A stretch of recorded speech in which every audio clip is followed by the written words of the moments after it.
আমবাগান আৰক্ষী চকীত উত্তপ্ত পৰিস্থিতি আৰক্ষীৰ পোছাকত পুনৰ পইচা লোৱাৰ দাগ ৰাজ্যত অব্যাহত আছে গৰুৰ চুৰি ঘটনা আমবাগান ৰাইজে বলেৰো বাহনসহ 13টাকৈ চোৰাং গৰু আৰু 2টাকৈ গৰু সৰবৰাহকাৰীক আটক কৰি সমজালে আমবাগান আৰক্ষী চকীত আৰক্ষীয়ে টকালৈ পাৰ কৰে অবৈধভাৱে অনা গৰু ৰাইজৰ অভিযোগ নিউজ এক্স ৰিপৰ্ট ৰাইজৰ বাৰ্তা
সাইড কৰে যে গৰু এটা আবাৰ ফানা মাৰতো না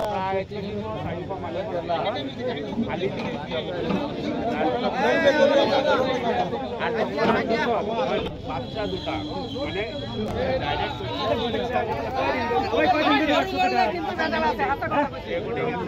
কবে উঠাইছিল এটা মোটা গৰু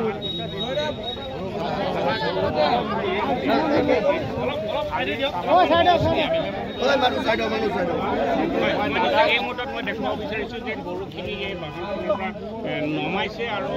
ইয়াৰ ভিতৰতে পোৱালিও আছে বুলি কৈছে আৰু হয়তো তেওঁলোকে সন্দেহ কৰিছে যেনেধৰণে অনা হৈছে অতি নিৰ্মমভাৱে অনা হৈছে আৰু ইয়াৰ ভিতৰতে গৰু পোৱালিৰ মৃত্যু হৈছে বুলি সন্দেহ কৰিছে কিন্তু এটা কথা ক'ব লাগিব হৈছে যে এনেধৰণে গৰু এনেধৰণে গৰু লৈ আনি পেলাই যে থানাই পইচা দি পেলাই মেনেজ কৰা অভিযোগ আহিছে ইয়াৰ আঁৰত কৰিবলগীয়া কথা এই ঘটনাৰ বৃহৎ এটা চক্ৰ জড়িত হৈ আছে তেনেধৰণৰ এটা অনুমান কৰা গৈছে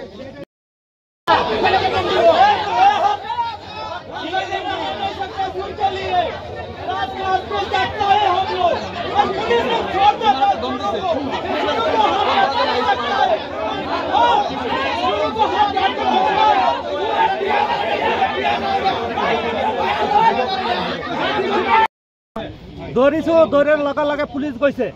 পুলিচ কেনেকৈ খবৰ পালে পুলিচে খবৰ পালে আমি তাক সোধপোছ কৰিছোঁ ড্ৰাইভাৰ আৰু লগত যিকেইটা আছিলে অলপ মাৰধৰ কৰিছোঁ কৰি পেলাই সোধপোছ কৰিছোঁ কলিয়াবৰ থানাৰ পৰা 500 টকা দিছে সিহঁতে আমাক কৈছে কিয় এইটো চাওক ভিডিঅ' আছে আমাক কৈ আছে 500 টকা লৈ পেলাই এৰি দিছে কিয় এৰিছে এতিয়া কওক পুলিচ জড়িত নহয় নেকি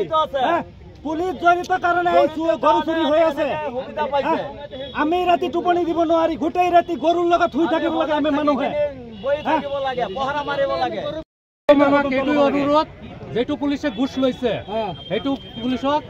চাকৰিৰ পৰা বঞ্চিত কৰিব লাগে আৰু এইটো পুৰা তদন্ত ল'ব লাগে